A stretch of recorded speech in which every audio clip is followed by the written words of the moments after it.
জানিয়ে দিচ্ছি ডিসকভারি প্রধান শিরোনাম, সাথে আছি আমি নূরনাহার জলি। জনগণের স্বার্থে এবং রাষ্ট্রের যে কোনো প্রয়োজনে বাংলাদেশ সেনাবাহিনী সবসময় জনগণের পাশে আছে এবং থাকবে বলে জানিয়েছেন সেনা প্রধান জেনারেল ওয়াকারুজ্জামান। শনিবার আন্তঃবাহিনী জনসংযোগ পরিদপ্তর ISPR এক সংবাদ বিজ্ঞপ্তিতে একথা জানায়।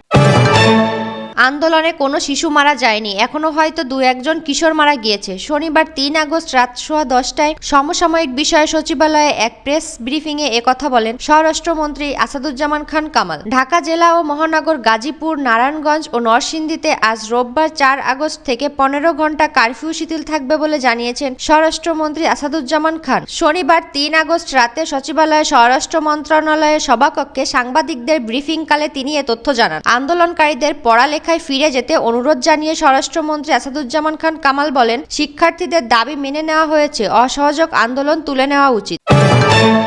বাংলাদেশ আওয়ামী লীগ তাদের কোনো কর্মসূচি প্রত্যাহার করেনি বলে দলটির পক্ষ থেকে জানানো হয়েছে। কর্মসূচি প্রত্যাহার সংক্রান্ত যে সংবাদ বিজ্ঞপ্তি সামাজিক যোগাযোগ মাধ্যমে ভাইরাল হয়েছে সেটি গুজব বলে জানানো হয়েছে। সারা দেশের পাড়া মহল্লায় রোববার 4 আগস্ট প্রতিবাদ মিছিল এবং সোমবার 5 আগস্ট বিকেল 5টায় রমনা ইঞ্জিনিয়ার্স ইনস্টিটিউশনের সামনে শোক র্যালি করার কর্মসূচি ঘোষণা করে আওয়ামী লীগ। শনিবার 3 আগস্ট বিকেলে এ কর্মসূচি ঘোষণা করেন দলটির সাধারণ সম্পাদক ওবায়দুল কাদের।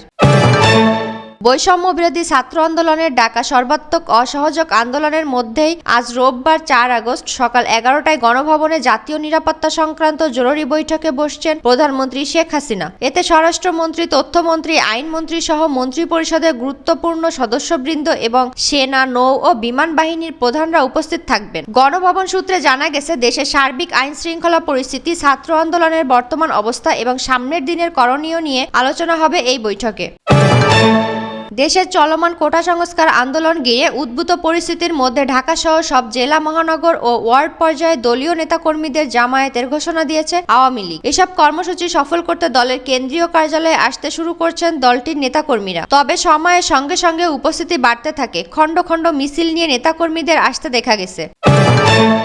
সব ধরনের ট্রেন চলাচল বন্ধ থাকবে রোববার। শনিবার 3 আগস্ট রাতে রেলওয়ে পরিচালক জনসংযোগ নাহিদ খান জানান, অনিবার্য কারণবশত রোববার সব ধরনের ট্রেন চলাচল সাময়িকভাবে স্থগিত থাকবে। এর মধ্যে শনিবার রাতে সব ধরনের ট্রেন বন্ধের সিদ্ধান্ত আসে, কিন্তু কেন এই সিদ্ধান্ত তা আনুষ্ঠানিকভাবে জানায়নি রেলওয়ে। তবে সংস্থাটির সূত্র জানিয়েছে, বৈষম্য বিরোধী ছাত্র আন্দোলন সরকার পতনের এক দফা আন্দোলনের ঘোষণা করায় এবং তাদের প্রতিহতে আওয়ামী লীগ রাজপথে নামার ঘোষণা দেওয়ার রোববার সহিংসতার আশঙ্কা রয়েছে। এ কারণে সব ট্রেন বন্ধের সিদ্ধান্ত নেওয়া হয়েছে। সাথে থাকার জন্য ধন্যবাদ সবাইকে।